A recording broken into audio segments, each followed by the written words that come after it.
आनंद ही आनंद है ईश्वर के प्रियो।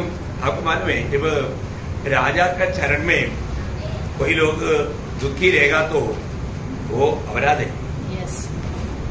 राजा के चरण में कोई दुखी रहेगा तो वो अपराध है। मतलब एक प्रकार प्रभु का निंदा है, राजा का निंदा है, राजा का निंदा है। अपन राजा होंगे, राजा प्रभु की प्रभु के उस दिन में और इतना बड़ा उपकार पाया हुआ अपन प्रभु के मुस्लिम में हम कैसे आनंद से नहीं रह सकता है? अपन क्यों निराश रहेगा? निराश रहने का कोई सवाल है क्या? कभी नहीं। खास करके मतलब जिसको प्रभु के साथ संबंध नहीं है वो लोग निराश हो सकते हैं, पर जो जिन्होंने मतलब अपने जीवन में उद्धार पाया, तो वो व्यक्ति प्रभु के मुस्लिम में आएगा तो उसका बहुत हमारी वाला दिल रहेगा।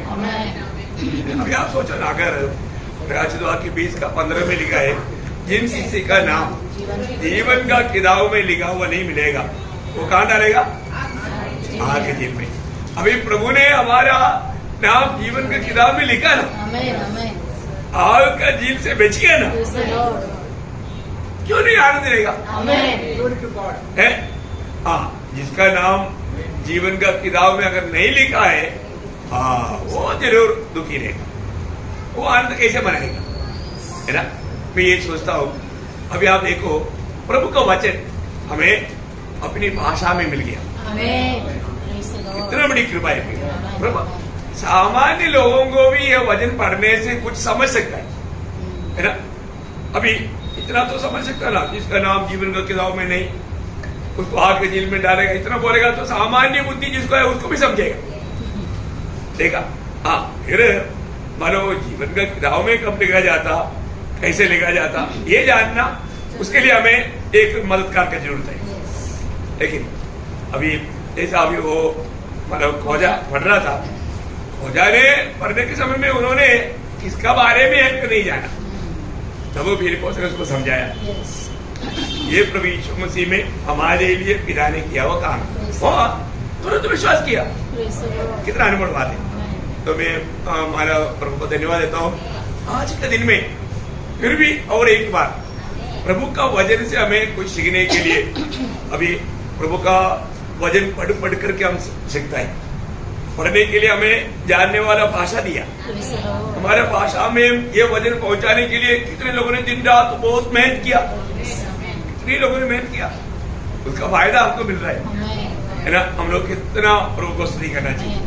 तो प्रभु को धन्यवाद करता हूँ। एक सच्चा आत्मिक जन बन करके जीना बहुत जरूरी बात है। सच्चा आत्मिक जन कौन है? आत्मिक धनवान, सिर्फ एक आत्मिक जन नहीं, आत्मिक धनवान है ना। आत्मिक धनवान को हम कैसे पहचानेगा?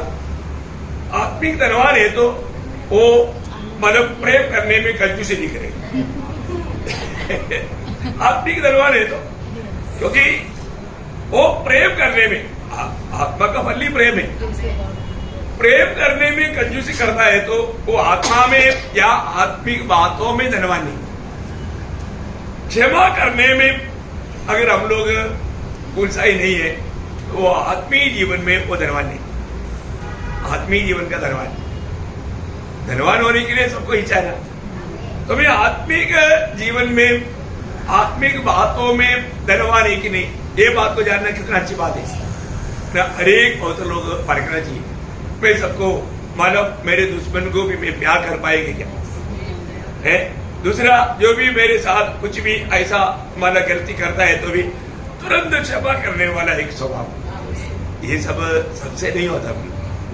कई लोग ऐसा दिखावा करता है पर तो दिल से क्षमा नहीं करता, दिल से क्षमा नहीं करता। तो हमारा जीवन में हम लोग देखना चाहिए। मैंने आपको बोला था कि प्रेम सारे भले गुणों का मादा है। क्या है? प्रेम सारे भले गुणों का मादा है। मतलब हमारे जीवन से प्रभु ये चाहता है हम सबको प्रेम करने वाला मिले, हमारे से सबको प्रेम मिले। मैं इसलिए बोलता ना, जब भी हम एक दूसरे को मिलता है तो कितना खुशी से एक खुशी चेहरा होना चाहिए। हम प्रभु के उपस्थिति में आया है तो सबके एक आनंदमय, आप भजन सुनने के टाइम पर अब शायद खुशी नहीं हो सकता, तो क्या वो चिंता में आकर के, है ना, वो उस चिंता में। देखिए एक बात है, हमारे लिए हरेक बातों का मॉडल यीशु मसीह, हमारे लिए हरेक बातों का एक आदर्श या मॉडल प्रभु यीशु मसीह। यीशु मसीह हरेक प्रतिकूल में, अनेक प्रकार का मानव होने वाला जीवन की हरेक अवस्था में वो बहुत मतलब शांति से और आनंद से और कृपालु दयालु सब बन कर रहा है ना। तो वो हमारा मॉडल है हमारे जीवन में। हमेशा ये बात को हमें याद करना चाहिए, है ना। मतलब एक व्यक्ति का स्वभाव का श्रेष्ठता कब मालूम पड़ेगा? जब भी कुछ उसका जीवन में परेशानी आए, कुछ वेदनाजनक बात आए, दर्दनायक बात आए, थोड़ा दर्द आएगा तो कई लोग बहुत जल्दी गुस्सा करता, बहुत जल्दी निराश हो जाता, याद छोड़ देता। मतलब और रियली हो अभी तक एक सच्चा आत्मिक जन नहीं बना, उसका एक चिन्ह है। अभी सब बात अनुकूल है तो खुशी खुशी हृदय से नहीं, जीवन में बहुत बार ऐसा अवस्था आएगा, है ना। अचानक हमें कई प्रकार का नुकसान, निंदा, बदनामी ये सब होगा तो उस समय में हमारा प्रतिक्रिया कैसे रहेगा? हम लोग सही में जो भी हम लोग जो सीखता है वो बातों का टेस्ट भी होता है। कई लोग टेस्ट आएगा करके सोचता नहीं अपने जीवन में प्रयोग, मतलब हो सकता है आज सिखाए वो बात का 2 महीने के बाद में टेस्ट आए या 2 साल के बाद में टेस्ट आए, लेकिन आएगा। प्रभु ने अगर आपको सिखाया है तो टेस्ट आएगा, तो उसको हमें मालूम पड़ेगा। उसको मतलब क्या है कि हमने जो भी सीखा है वो बात को हमें स्मरण रखना चाहिए, स्मरण रखना चाहिए, बहुत बड़ी बात है। तो अपने लिए जब इब्रानियों का पत्री उसका 12 अध्याय का 2 वचन, और विश्वास के करता और सिद्ध करने वाले यीशु की ओर ताकते रहे, जिसने उस आनंद के लिए जो उसके आगे धरा था, लज्जा की कुछ चिंता न करके क्रूस का दुख सहा और परमेश्वर के सिंहासन की दाहिनी ओर जा बैठा। देखिए उसी यीशु मसीह को हमारा हरेक अवस्था में ध्यान करना है ना। वही यीशु मसीह हमारा ध्यान होना चाहिए, यीशु मसीह हमारा ध्यान होना चाहिए। एक बात है कि आज हमें मतलब बुलाया हुआ प्रभु ने हमको हमारा भी आगे एक सुंदर बात रखा है ना। उस आगे की ओर देख करके हमें चलना है। अपन अगर उस प्रकार चलता है तो जरूर हम विजय पाएगा। इस पीढ़ी में खास करके मैं आपको बोलता हूँ, ये तो एकदम एक भयानक कुटिल पीढ़ी है। इस कुटिल पीढ़ी में प्रभु का लोग एक चिन्ह है, एक चिन्ह है। प्रभु के लोग और लोगों से एकदम अलग है, अलग दर्जा का है। हमको प्रभु ने इस पीढ़ी के लिए एक चिन्ह ठहराया है। मंडली जीवन बिताने वाला प्रभु में आए हुआ हर एक लोगों को, है ना। जो पहला थिस्सलुनीकियों 1 अध्याय उसका 6 वचन पढ़ना। तुम बड़े क्लेश में पवित्र आत्मा के आनंद के साथ वचन को मानकर हमारी और प्रभु की सी चाल चलने लगे। क्या बात है, थिस्सलुनीकी मंडली के बारे में बोलता है। बड़े क्लेश में भी बहुत आनंद के साथ वचन को मानकर देखा। वचन मानने के लिए जरूर हमें कई प्रकार का कष्ट तकलीफ उठाना पड़ता है। ऐसा जीने वाले लोग उसका 2 थिस्सलुनीकियों 1 अध्याय का 5 वचन, यह परमेश्वर के सच्चे न्याय का स्पष्ट प्रमाण है कि तुम परमेश्वर के राज्य के योग्य ठहरो, जिसके लिए तुम दुख भी उठाते हो। नहीं, वहां पर एक शब्द आना चाहिए, चिन्ह है। तो हो सकता है 4 में होगा आपका, मराठी में वाचा 2 थिस्सलुनीकियों 1 अध्याय के 5 वचन। प्रमाण ऐसा है, स्पष्ट प्रमाण है, ते देवाच्या यथार्थ न्यायाचे प्रदर्शक आहे। तो न्याय हा की ज्यासाठी तुम्ही दुःख सोशित आहात, त्या देवाच्या राज्याला तुम्ही योग्य ठरले आहे। मतलब प्रभु का उस न्याय का दिन के लिए तुम्हें एक चिन्ह है, स्पष्ट प्रमाण, स्पष्ट प्रमाण, मतलब बराबर हो जाएगा। क्योंकि क्या है अभी प्रूफ, प्रूफ। लेकिन उससे भी बढ़कर के चिन्ह आना चाहिए, वो शब्द ही सबसे अच्छा सूटेबल है। ठीक है, अभी कुछ भाषा में उसको और सस्ता में किया होगा, चिन्ह करके आना चाहिए, प्रूफ लिखा। ओके ठीक है। तो मतलब जैसे अभी आपको मालूम है जब यीशु मसीह के जन्म के समय में स्वर्गदूतों ने जो गेडरियों को जो कहा था ना तुम्हारे लिए चिन्ह, वो शब्द है यहाँ पर, ठीक है। मतलब लूका 2:12 मतलब वो समझने के लिए आपको पढ़ा था, वही शब्द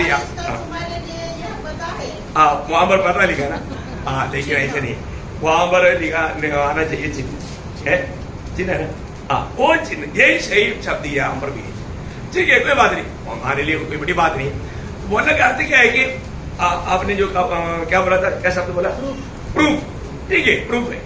हमारे जीवन मतलब ये वजन स्वीकार करके प्रभु में जीने वाले लोगों के लिए एक प्रूफ है, ठीक है तो भी चलेगा है, एक प्रूफ है बोलेगा तो एक दृष्टांत है, एक छाया है, मतलब एक अनुकरणीय बात है ना, उसके लिए मतलब उस बात को सबूत करने वाला एक बात है, स्पष्ट करता।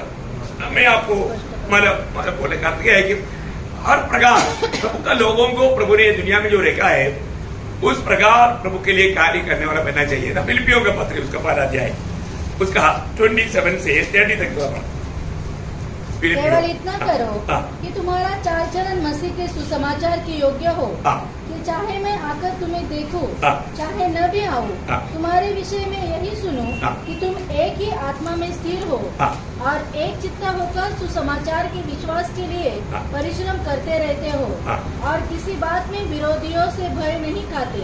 यह उनके लिए विनाश का स्पष्ट चिन्ह है। ये उनके लिए विनाश का स्पष्ट चिन्ह है। देखो यहाँ पर आया चिन्ह, वो शब्द आया।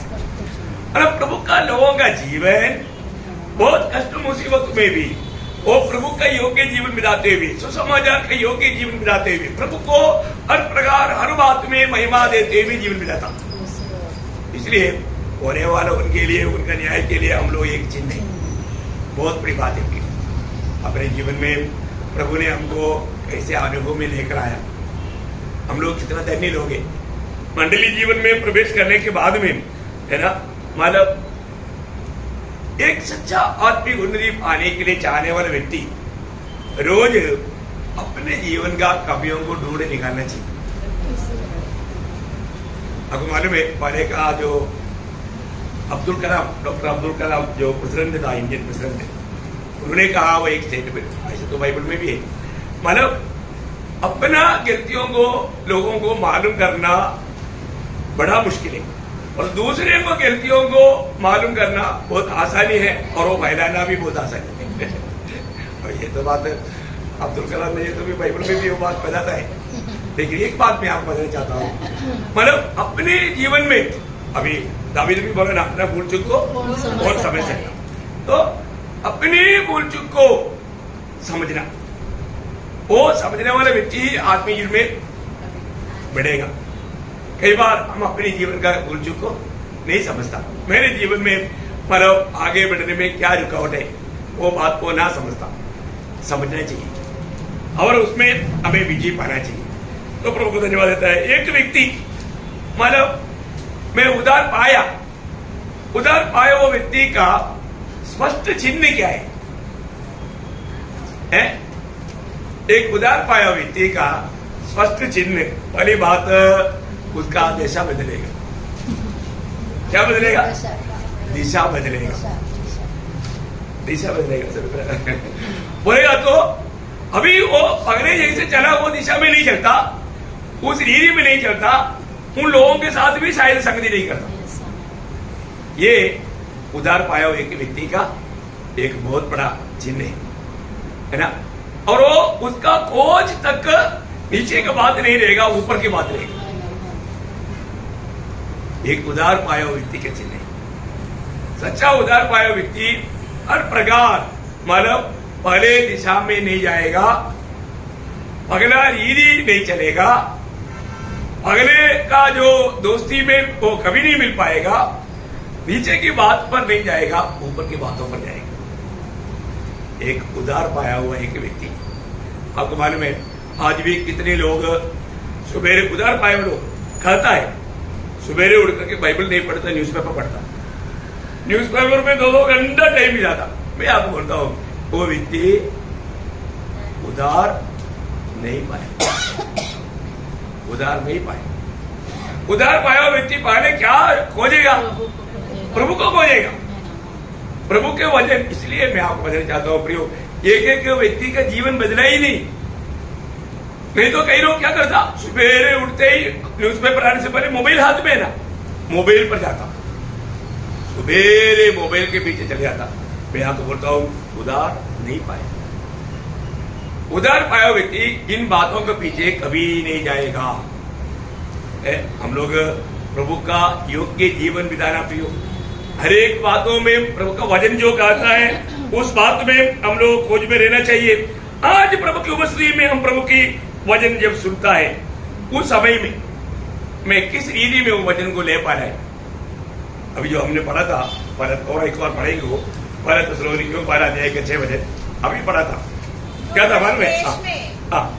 तुम बड़े क्लेश में पवित्र आत्मा के आनंद के साथ। देखिए बड़ा क्लेश में है, देखिए प्रभु की उपस्थिति में आ गया है तो वो एकदम आत्मा में है, पवित्र आत्मा के आनंद के साथ वचन को मानकर हमारी और प्रभु किसी चाल चलने लगे। देखा है वचन को, बड़े क्लेश में भी वचन मानना बहुत मुश्किल होने पर भी बहुत खुशी के साथ वचन मान करके आगे हमारे लिए एक आदर्श बने। कितना बड़ी बात है आत्मीय जीवन में। मैं आपको बोलता हूँ जैसा दिन प्रतिदिन दिन बढ़ते जा रहा है, प्रतिकूल भी बढ़ते जाता है। हमारे आत्मीय जीवन में हमको सही प्रकार एक आत्मीय जीवन बिताने के लिए रुकावट बहुत आता है, लेकिन हमारा आत्मिक बातों में हमारा प्रयास जो है वो घटना नहीं चाहिए, घटना नहीं चाहिए। हमें रोज इन बातों को परखना है, क्योंकि काम पर हमारा आत्मीय जीवन में गिरावट आता है, लोग जल्दी नहीं पहचानेगा और ध्यान से नहीं देखेगा तो हमारा आत्मीय जीवन हमको आसानी लग रहा है, उसका मतलब कहीं ना कहीं हमारा पतन हो गया। आसानी नहीं हो सकता। जैसे जैसे दिन बढ़ेगा समस्या बढ़ेगा, प्रतिकूल बढ़ेगा, ये बात पक्की बात है।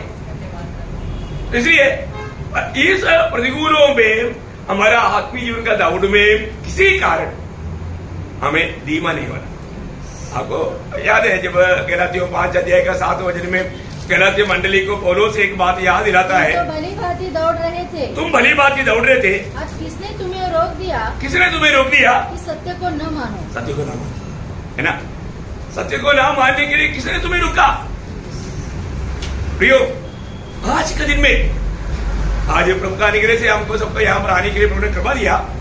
आज का दिन दिल से कितने लोग गवाही दे पाएगा, मेरा प्रभु में जीवन, आज तक का जीवन में मुझे प्रभु को प्रसन्न करते हुए प्रभु में बना रह पाया, और मैं उस दिन कभी लज्जित नहीं होने देगा।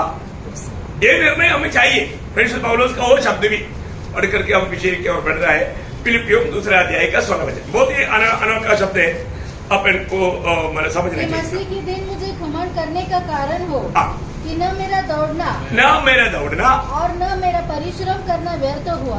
देखिए ये फर्क ना पियो, हम प्रभु में जो भी काम करेगा वो करते नहीं जाएगा, लेकिन प्रभुदास यहाँ पर बोलता है कि मुझे उस दिन प्रशंसा मिलेगा। मेरा प्रभु में जो भी काम हुआ है वो व्यर्थ नहीं जाएगा, क्योंकि दिल से किया, प्रभु का प्रेम में किया और प्रभु का महिमा के लिए किया। कितना यकीनदायक बात है। ओके, तो अभी हम लोग ये जो फलदायक जीवन का बात, अभी वो वचन आने से पहले गीत गा करके दिल को तैयार किया, फिर वचन की कुलाटी से मालक खुदा थोड़ा हिला करके रहेगा। अभी मेरा और वचन काम करना चाहिए, पूर्ण रूप में ये वचन फलदायक अनुभव में आना चाहिए।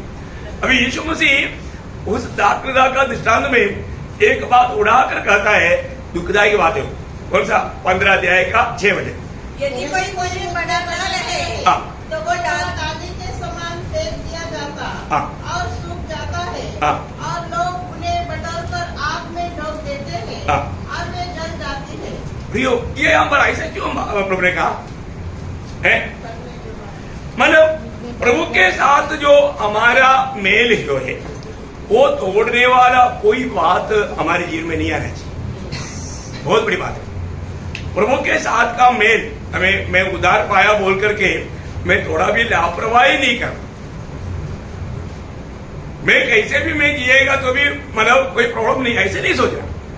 हमारे लिए बिल्कुल एक क्लियर व्यवस्था दिया हुआ है। उस व्यवस्था में, उस वजन में बना रहकर जीना बहुत जरूरी बात है। आज बहुत से पवित्र लोग, उनको यकीन तक नहीं प्रभु मेरा सुनता है, प्रभु मेरा सुनता है। क्यों? क्योंकि मानव उनके जीवन में पाप है, प्रभु कब नहीं सुनता। उनको ऐसा विश्वास क्यों नहीं? क्योंकि उसको ही मालूम है कि मैं जैसा प्रभु चाहता है ऐसा प्रभु का पवित्र मार्ग में नहीं। प्रभु का पवित्र कब प्रभु नहीं सुनता? प्रभु के साथ का नाता कब टूट जाता? पाप होने के टाइम पर। पाप प्रभु कभी भी, इसलिए डरते रहना, पाप नहीं करना। प्रभु का वचन का शक्ति ज्यादा भी है, डरना है प्रियो। जब 59 का दूसरा वचन आपको याद होगा, परंतु तुम्हारे अधर्म के कामों ने तुम्हारा अधर्म के कामों ने तुमको तुम्हारे परमेश्वर से अलग कर दिया है। अलग कर दिया। तो जो प्रभु ने बताया हुआ उस व्यवस्था तोड़ करके हम जीवन बिताएगा तो वहां पर हम कितना भी प्रार्थना करेगा तो कोई फायदा नहीं। अभी आपको मालूम है, पर इस्राएल का प्रथम राजा शाऊल प्रभु का चुनौती पाने के समय में वो बहुत अपने आप को नम्र करके वो मतलब आगे आया था, लेकिन वो प्रभु की बातों पर बना नहीं रहा। प्रभु के वचन को उन्होंने ढाल दिया। ढालने के बाद में जब उसके जीवन में मुसीबत आया तब उन्होंने प्रभु को पुकारा। देखिए, एक बात याद रखना भाई, हम प्रभु की मार्ग छोड़ करके जाएगा। आप जरूर, मैंने भी प्रार्थना किया बोल करके एक झूठा तसली का आ सकता है, पर उत्तर नहीं मिलेगा। अब यहाँ पर क्या हुआ? पहले शामूएल उसका 28 अध्याय उसका 6 वचन। जब शाऊल ने यहोवा से पूछा, तब यहोवा ने न तो स्वप्न के द्वारा उसे उत्तर दिया, न उरीम के द्वारा, न भविष्यवक्ताओं के द्वारा। देखा, प्रभु ने उत्तर नहीं दिया, उनकी प्रार्थना का उत्तर नहीं मिला। शाऊल प्रभु के मार्ग छोड़ दिया, प्रभु के वचन को तुच्छ किया, इसलिए प्रभु ने उसको भी तुच्छ किया। प्रियो, हमारे जीवन में आज मैं जो वचन सुनता है, इस वचन में मैं बना रह पाता है क्या? हर एक लोगों को अपनी मनमानी में जी सकता है, कोई प्रॉब्लम नहीं, लेकिन प्रभु के साथ का आपका नाता एक सही नाता नहीं रहेगा। वो बात को और भी थोड़ा गहराई में मीका नबी में लिखा है। मीका नबी की किताब उसका 3 अध्याय का 4 वचन। मीका 3 का 4। वे उस समय यहोवा की दुहाई देंगे, परंतु वह उनकी न सुनेगा, वरन उस समय वो उनके बुरे कामों के कारण उनसे मुंह मोड़ लेगा। देखा, उनसे मुंह मोड़ लेगा, वो प्रभु नहीं सुनेगा। प्रभु की बात को नहीं सुनेगा तो प्रभु मतलब जो लोग प्रभु को पुकारेगा उनका समय में भी प्रभु नहीं सुनेगा। ये बात हम लोग कई बार पढ़ा हुआ एक भाग है नीति वचन में, आपको याद होगा, पहला अध्याय में ही वो बात बताता है, उसका 24 से 28 तक का वचन आपको याद है? हाँ, मैंने तो पुकारा, प्रभु बोलता है मैंने तो पुकारा, परंतु तुमने इनकार किया। देखा, प्रभु पुकार रहा है तो भी लोगों ने क्या किया? इनकार किया। हाँ, और मैंने हाथ फैलाया, हाँ, परंतु किसी ने ध्यान न दिया, हाँ, वरन तुमने मेरी सारी सम्मति को अनसुनी किया, हाँ, और मेरी ताड़ना का मूल्य न जाना। हाँ, इसलिए मैं भी तुम्हारी विपत्ति के समय हंसूंगी, हाँ, और जब तुम पर भय आ पड़ेगा, हाँ, वरन आंधी के समान तुम पर भय आ पड़ेगा, हाँ, और विपत्ति बवंडर के समान आ पड़ेगी, हाँ, और तुम संकट और सजीव में फंसोगे, हाँ, तब मैं इकट्ठा करूंगी। हाँ, उस समय वे मुझे पुकारेंगे, हाँ, और मैं न सुनूंगी। हाँ, वे मुझे यत्न से तो ढूंढेंगे, हाँ, परंतु न पाएंगे। देखा, क्लियर व्यवस्था है प्रियो। प्रभु अभी यहाँ पर बैठा हुआ हर एक लोगों के साथ प्रभु बात कर रहा है, और ये बातों को हम कहां तक ध्यान से सुनता है। आप जब भी प्रभु का वचन पढ़ता है, अभी भी प्रभु आपसे बात करता। आप जब संगति में आकर के जब वचन सुनता, उस समय में भी प्रभु आपसे बात करता, तो आप कौन सी मनोभावना से आप ये वचनों को सुनता है और वचन को मानता है। तो प्रार्थना सही रीति में उत्तर मिलने वाला व्यवस्था उसका आगे जो है ना 15-7 में बताया। बहुत सुंदर बात है। आप देखिए, यदि तुम मुझ में बने रहो हाँ और मेरा वचन तुम में बना रहे, हाँ तो जो चाहो मांगो हाँ और वह तुम्हारे लिए हो जाएगा। हाँ, बस देखिए, वो सुंदर बात है। एक सच्चा फलदायक जीवन बिताने के लिए और एक सच्चा प्रार्थना का उत्तर पाते हुए जीवन बिताने के लिए हमें यहाँ पर 2 व्यवस्था उन्होंने किया है ना। बहुत बड़ी बात है। प्रभु यीशु मसीह हमारे में और प्रभु का वचन हमारे में, ये दोनों बात चाहिए। मसीह हमारे में रहना चाहिए और मसीह का वचन भी हमारे में रहना चाहिए। देखो कितना बड़ी बात है।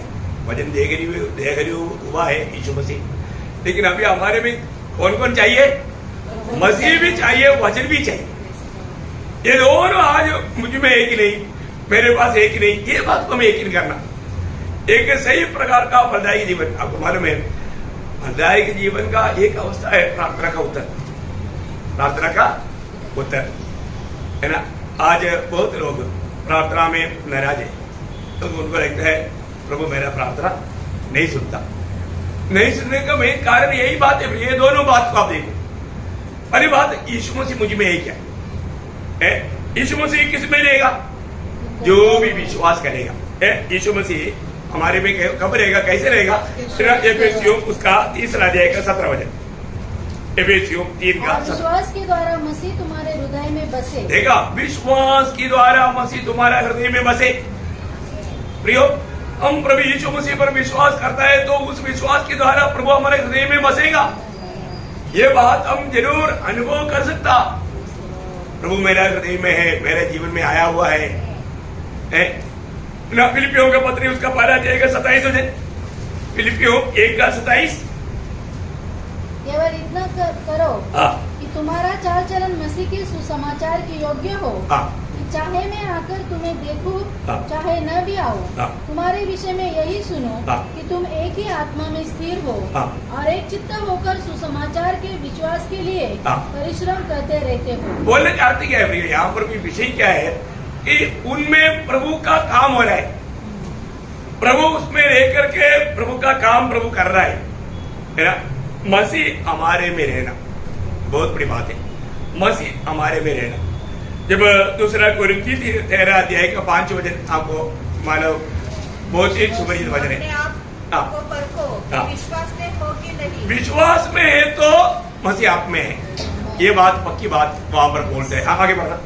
अपने आप को जांचो, हाँ। क्या तुम अपने विषय में ये नहीं जानते हाँ। यीशु मसीह तुम में है। नहीं। देखा, यीशु मसीह तुम में है। आप जब तक विश्वास में है तो यीशु मसीह हमारे में है।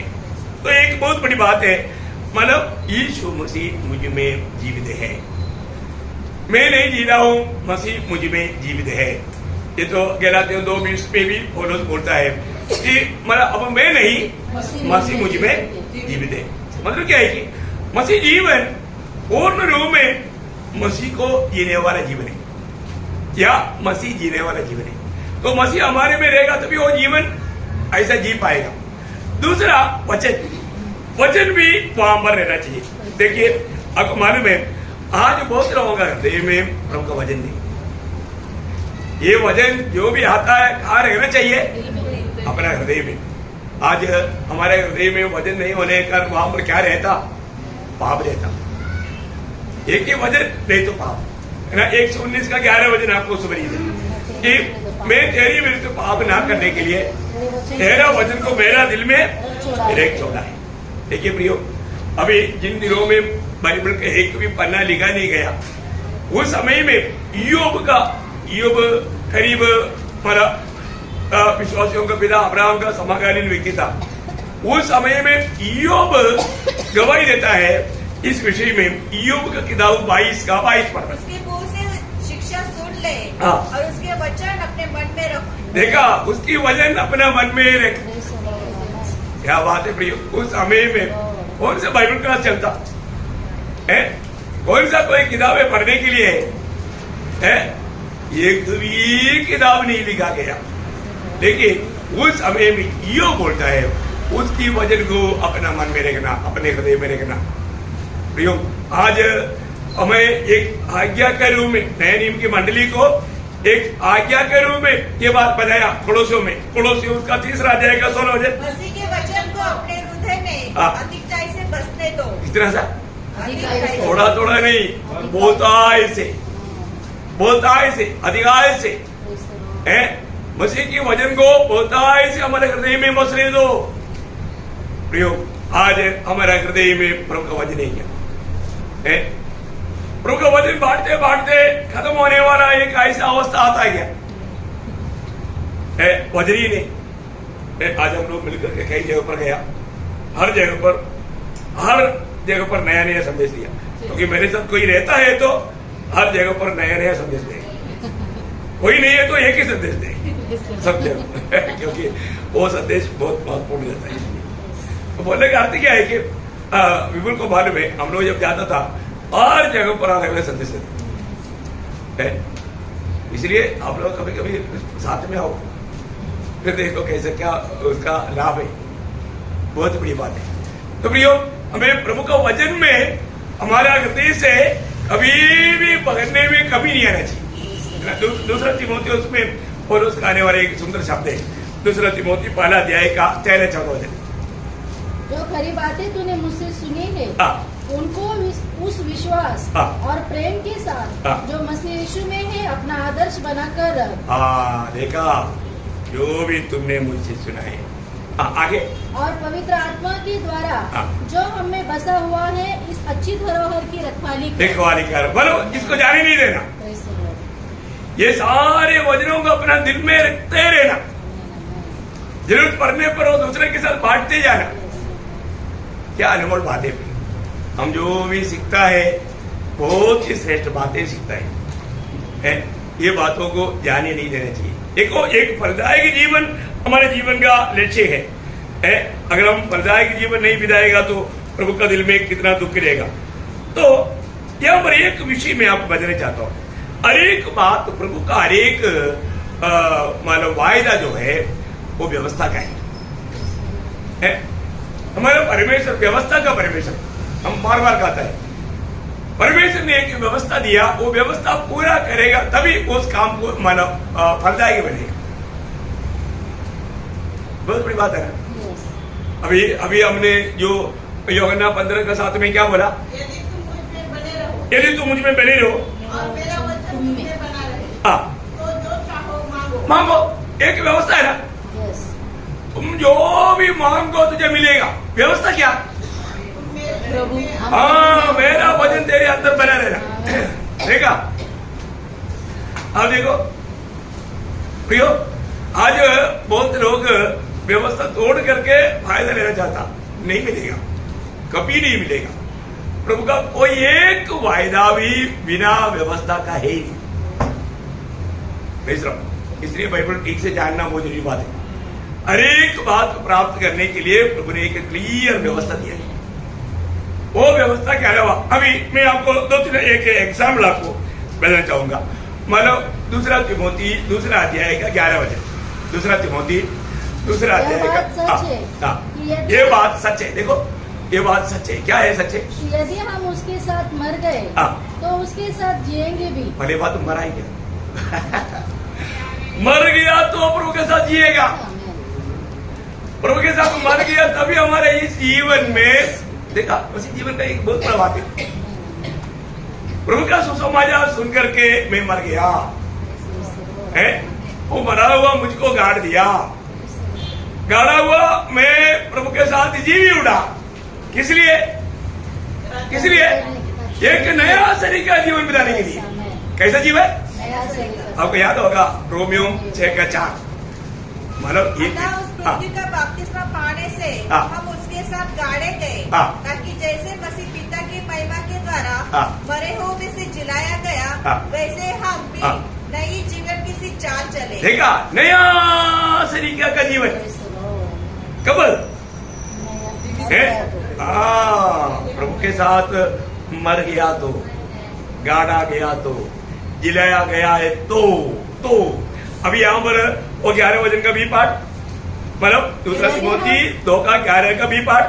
तो उसके साथ जिएंगे भी। आगे यदि हम धीरज से सहते रहेंगे हाँ देखा ये बात है, यदि हम धीरे से सहते रहेंगे तो उसके साथ राज्य भी करेंगे। वही 11 वजन में है ना। 12 में। अच्छा 12 में, ठीक है आप लोग 12 लिखना, मेरा उसमें 11 में। ओके देखिए यहाँ पर भी व्यवस्था क्या, राज कौन करेगा? तो धीरज से सही। हाँ ये दुनिया के जीवन की यात्रा में जो भी दुख संकट आएगा धीरे से सहते रहना, धीरज नहीं छोड़ना, यहाँ पर नहीं छोड़ना, प्रभु के खातिर सहते रहना, गटुड़ी नहीं करना, झगड़ा नहीं करना, झगड़ा नहीं करना, बहुत बड़ी बात अपने जीवन में प्रयोग। हम आज धीरे से सहते रहेंगे क्या? आज सहने के लिए तैयार है क्या? ये बात को हमें परखना चाहिए। यहाँ पर बोला हुआ हर एक बात बहुत मूल्यवान बात है। व्यवस्था के अनुसार प्रभु कार्य करता है। मैं और भी 2-3 उदाहरण में आपको बोलूंगा। मरकोस उसका 11 अध्याय का 24 वचन देखिए, प्रार्थना का एक क्लियर मतलब प्रार्थना का उत्तर मिलने का व्यवस्था। इसलिए मैं तुमसे कहता हूँ जो कुछ तुम प्रार्थना करके मांगो तो प्रतीति कर लो कि तुम्हें मिल गया और तुम्हारे लिए हो जाएगा। यहाँ पर क्या व्यवस्था? विश्वास करना। विश्वास करना। आप विश्वास से मांगेगा तो आपको मिलेगा, पर तो आपको विश्वास ही नहीं है, मिलेगा नहीं मिलेगा। आज बहुत बार लोगों को क्यों नहीं मिलता मालूम है? उनको मालूम है कि मैं मांगेगा तो भी मिलेगा नहीं, वो उनका विश्वास है। मैं मांगेगा तो मुझे मिलेगा करके विश्वास नहीं। देखा प्रयोग, हमें जो भी बात अगर हमें मतलब पाना है तो विश्वास से मांगना। एक उदाहरण भी मैं वहां पर बताता हूँ। मतलब कोई मरकोस 10 अध्याय में है, उसका 46 से 52 तक का वजन में मैं शॉर्ट में बोल के जाऊंगा, आप लोग पढ़ने के लिए जाएगा तो टाइम लगेगा। वहां पर एक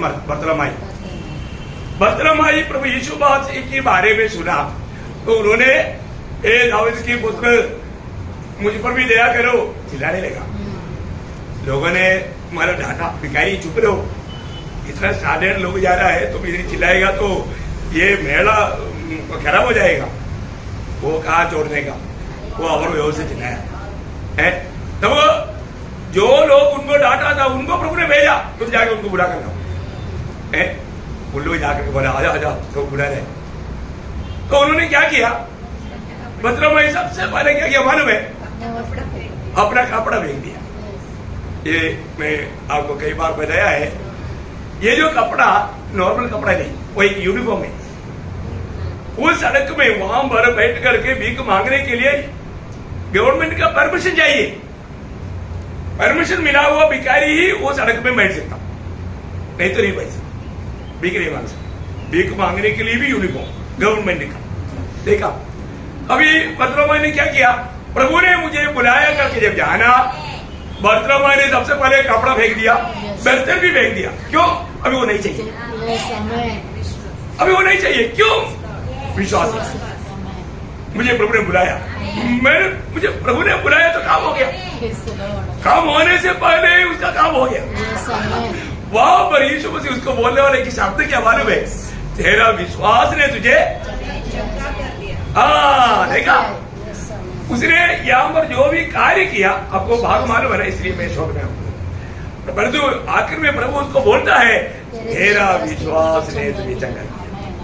मतलब मैं प्रभु के पास जाएगा तो मैं रोज नहीं पाएगा, फिर लाउड कर नहीं आएगा, प्रभु के साथ जाएगा क्योंकि वो प्रभु के साथ हो लिया। अरे वो यूनिफॉर्म कहाँ छोड़ा था, बाद में काम आएगा।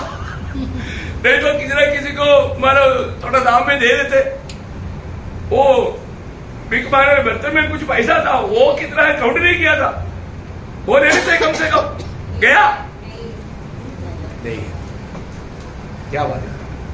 उसको बोलता है मतलब हम जब प्रभु की उपस्थिति में आता है तो आज भी कितने लोग विश्वास है, विश्वास से आया। बहुत लोग इसलिए जैसे आया वैसे जाता। प्रभु मेरे से आज भी बात करेगा, वो विश्वास से नहीं आया, इसलिए प्रभु का वाणी का गौरव ना जान करके समझ के वापस जाता। ऐसा नहीं किया। हम जब भी प्रभु की उपस्थिति में आएगा, एक साधारण एक शब्द क्यों ना हो, अरे मन फिरो 1000 बार बोल दिया तो वो व्यक्ति से प्रभु ने बात कर दिया, आया होगा सबसे बात कर दी। क्या है? मन फिरना है। आपको उसको 10 बार सुनने के टाइम पर पवित्र आत्मा बोलेगा कहां से मन फिरना है, ये बार बार क्यों प्रभु बोल रहे हैं।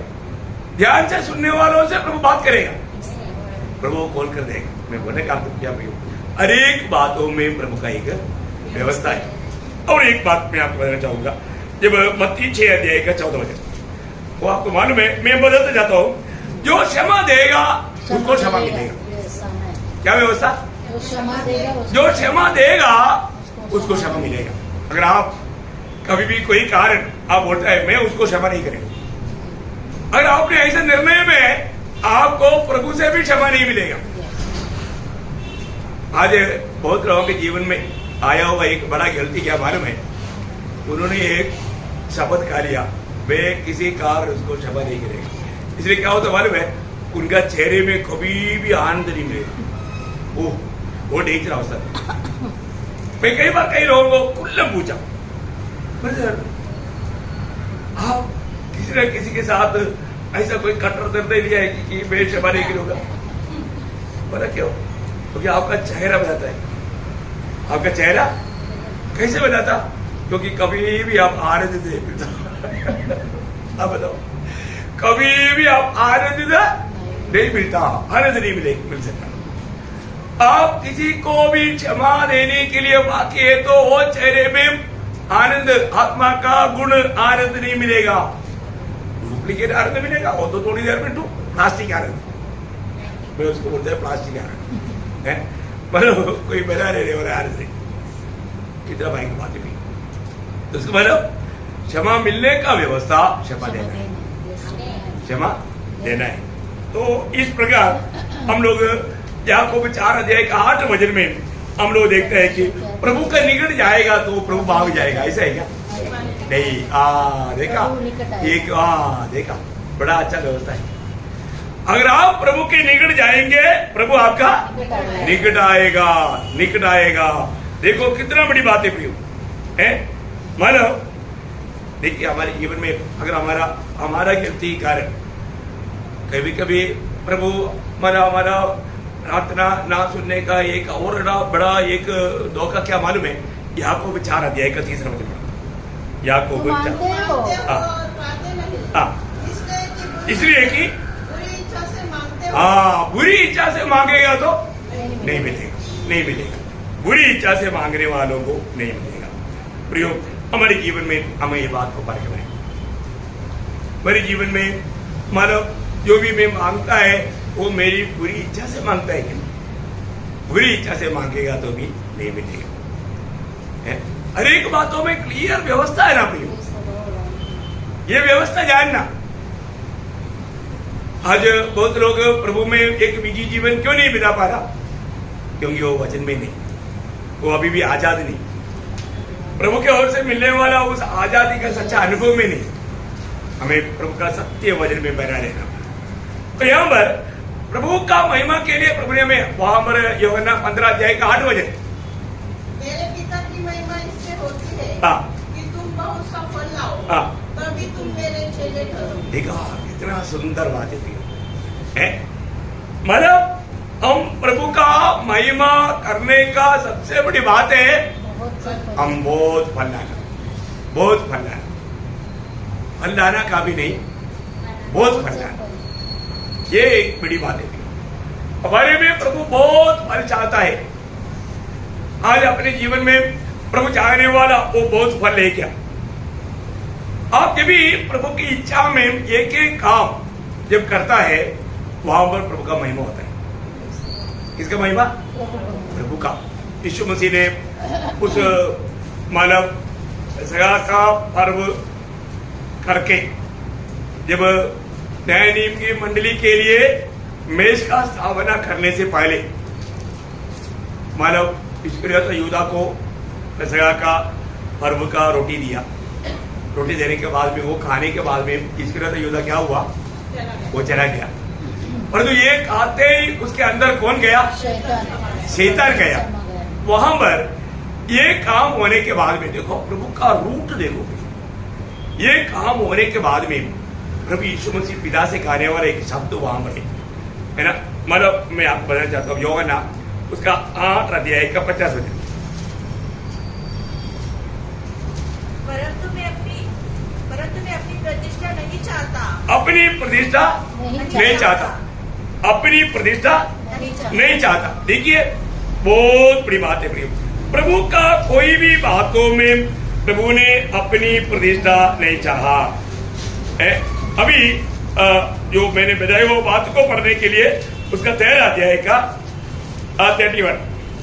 जब वह बाहर चला गया हाँ। तो यीशु ने कहा हाँ। अब मनुष्य के पुत्र की महिमा हुई है, देखा मनुष्य के पुत्र की महिमा हुआ है और परमेश्वर की महिमा हुई है। परमेश्वर का भी महिमा हुआ। देखा आप प्रभु यीशु मसीह अपने जीवन काल में हमेशा हमेशा वो पिता का महिमा करते रहे। उस 8 अध्याय का 50 और भी एक बार पढ़ेंगे। परंतु मैं अपनी प्रतिष्ठा नहीं चाहता। अपनी प्रतिष्ठा नहीं चाहता, इसका मतलब महिमा बराबर है। हाँ, मतलब अपनी महिमा नहीं चाहता। लेकिन आज आपको बताओ, आज बहुत लोग सोचता है मुझे महिमा मिले। क्यों? महिमा का योग्य सिर्फ यीशु मसीह है। प्रभु अपना महिमा किसी को नहीं देगा। ये कितना अनमोल बात है ना। इसलिए हमारे बीच में है ना, मैं इसलिए बोला हमारे बीच में कोई भी पास्टर है, रेवरेंड है, ऐसा कोई भी बात नहीं लेता, क्योंकि वो महिमा लेता है। अगर आपने किसी को हासिल करके भी बोलेगा तो आपको मालूम है वो लोग महिमा ले रहे हैं, और उनको अगर ऐसा नहीं बुलाएगा तो वो लोग आपके ऊपर गुस्सा भी करेगा। कौन सा आत्मा है? कौन सा आत्मा है? प्रभु ने क्या कहा? प्रभु ने कहा हुआ बात का पूरा उल्टा है ना। जब मत्ती 23 अध्याय का 8 से 10, परंतु तुम रब्बी न कहलाना, क्योंकि तुम्हारा एक ही गुरु है। देखिए यहाँ पर मानो दूसरे को पास्टर बोल दिया, यहाँ पर रबी कहने का बराबर है। देखो इतना बड़ी बात है। कई बार लोग पूछेगा आप लोगों का पास्टर कौन है? हमारे बीच में है नहीं है? हमारे बीच में पास्टर नहीं। ओ यही तो बटली को खूबी है। तो तुम्हारा कौन है? हमारा बीच में प्रभु ने नीति किया वो अगुआ लोग है, वो अगुआ लोग है, वो एक आदमी नहीं, एक आदमी नहीं। देखो बहुत बड़ी बात है ना। ये मंडली का खूबी, मंडली का खूबी। हम तो बोलेगा मैं सबसे सुंदर है, हाथ बोलेगा मेरे सिवा तेरा आंख कभी, ये आंख कभी धोया नहीं जाए। तू कौन सा सुंदर? सुंदर को सुंदर बनाने वाला बोलने का अर्थ कभी भी एक दूसरे को छोटा समझ सकता है? नहीं। मंडली में कोई छोटा नहीं। फिर मैं कल आपको बताया था, फिर मंडली में सबसे बड़ा कौन है? हाँ, जो सबसे छोटा वो है सेवा करता सब। तेरी होल्ड करने वाला आप बोलेगा तेरी वो उनका काम है, परंतु आपसे वो बड़ा है। प्रभु का दृष्टि में आप अपने आप को जितना छोटा बनाएंगे, प्रभु का दृष्टि में आप मंडली का सबसे बड़ा आदमी। इसका मतलब क्या करना? वॉलंटियरली छोटा बनना। अभी वो 23 अध्याय का 8 से 10। परंतु तुम रब्बी न कहलाना, क्योंकि तुम्हारा एक ही गुरु है और तुम सब भाई हो। तुम सब भाई। देखा, इसलिए पत्रोस भी बोलते हैं हमारा भाई पौलुस ने लिखा हुआ बातों में बहुत से बातें तुम्हें समझना बहुत कठिन है। कौन? हमारा भाई। देखा, आखिर में यूहन्ना भी बोलता है मैं तुम्हारा भाई। देखिए प्रभु के शिक्षण में था, प्रभु के वचन में था। कोई और बातों से अपने आप को बड़ा दिखाने की कभी कोशिश नहीं किया। हम लोग कभी भी नहीं सोचना मैं पुराना विश्वास है तुम्हें बड़ा है, ऐसे है क्या? नहीं, कोई नहीं हमारे बीच में। मतलब जो भी प्रभु ने इसलिए बोला ना, बार बार बोला, मैं कल भी आप लोगों को एक वचन शायद पढ़ाया था मत्ती उसका 20 अध्याय का 26 से 28 तक, है ना। परंतु तुम में ऐसा न होगा, तुम में ऐसा नहीं होगा, परंतु जो कोई तुम्हें बड़ा होना चाहे वह तुम्हारा सेवक बने। देखा, वो तुम्हारा सेवक बने। और आगे, और जो तुम्हें प्रधान होना चाहे वह तुम्हारा दास बने। जैसे कि मनुष्य का पुत्र वह इसलिए नहीं आया कि उसकी सेवा टहल की जाए, परंतु इसलिए आया कि आप सेवा टहल करें और बहुतों की चुनौती के लिए अपना प्राण दे। बहुत बड़ी बात है। मतलब क्या है कि सेवा करते करते दूसरे के प्रति, ये अनमोल बात है। हमारे जीवन में यही सबसे बड़ा फल आने वाला अनुभव है ना। यहाँ पर एक तो बात मैं जल्दी बता कर खत्म करूंगा, क्योंकि हमारे जीवन से फल आता है कि नहीं, ये बहुत इम्पोर्टेंट बात है। प्रभु चाहने वाला फल, मत्ती के सुसमाचार उसका 5 अध्याय उसका 16 वचन, मत्ती उसका 5 अध्याय का 16। उसी प्रकार तुम्हारा उजियाला मनुष्य के सामने चमके कि वे तुम्हारे भले कामों को देखकर तुम्हारे पिता की जो स्वर्ग में है बड़ाई करे। देखा, महिमा करे है। मन प्रियो, हम प्रभु का महिमा के लिए सजावल हो गए। सच्चा मंडली जरूर प्रभु का महिमा करते रहना चाहिए। वो कब होगा? हम उन भले कामों में सत्कर्म देगा, हम उनके लिए मतलब बनाया गया वो काम हमारे में होना चाहिए। देखिए, इसलिए यहाँ पर प्रभु यीशु मसीह और एक बात उसका 15 अध्याय का 9 वचन में कहता है। 9 वचन तो जल्दी कहता है। देखा, वैसा ही मैंने तुमसे भी प्रेम रखा। और आगे देखा, मेरे प्रेम में बने रहो। देखा, मुझ में बने रहो और मेरे प्रेम में बने रहो। देखिए, पिता जितना हमसे प्यार करता है उतना यीशु मसीह भी हमको प्यार करता। पिता जितना यीशु मसीह से प्यार करता उतना पिता हमसे भी प्यार करता। मतलब इन लोगों का प्यार में थोड़ा भी अंतर नहीं। देखिए, अभी हमारे जीवन में मैं प्रभु को प्यार करता हूं करके कैसा प्रकट कर सकता, उसको हमें जानना। ये प्रेम में बना रहने के लिए उसका 15 अध्याय का 10 वचन, यदि तुम मेरी आज्ञाओं को मानोगे तो मेरे प्रेम में बने रहोगे। यही बात है।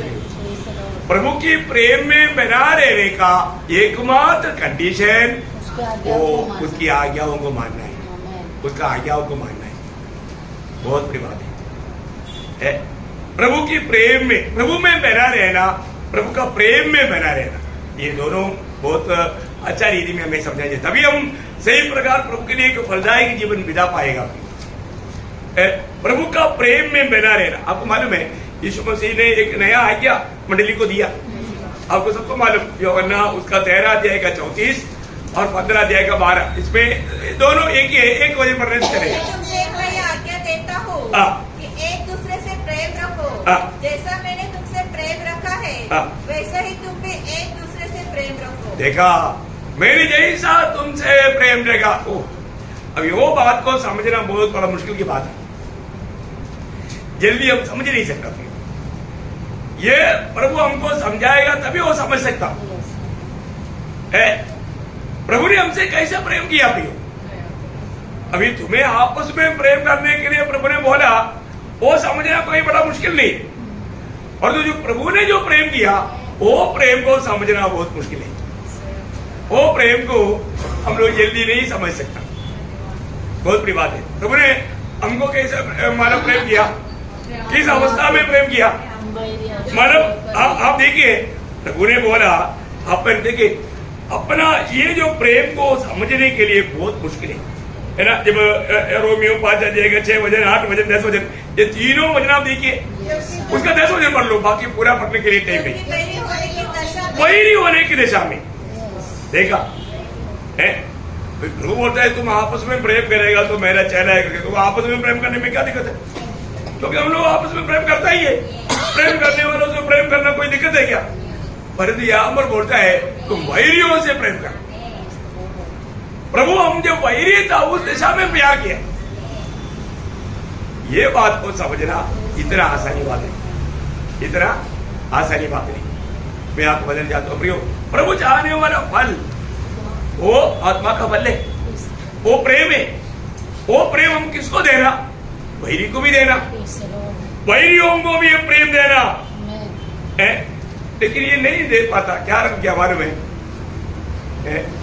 हम प्रभु से बढ़ करके अपने आप से प्यार करते, यही तो गड़बड़ है।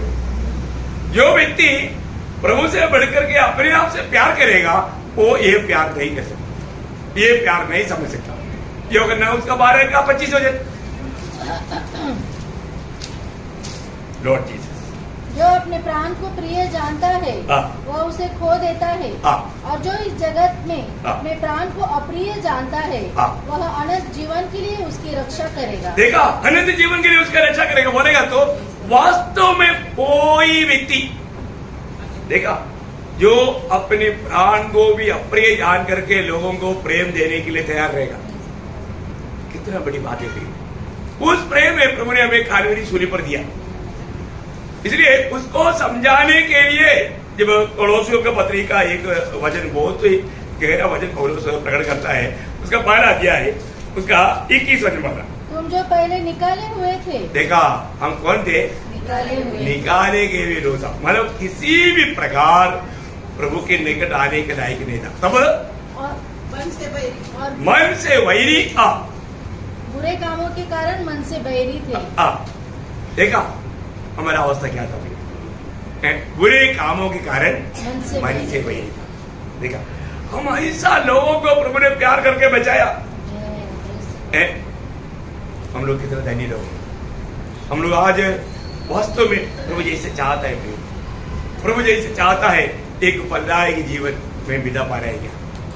प्रभु का दिल को ठंडा करने वाला एक जीवन बिता पा रहे क्या?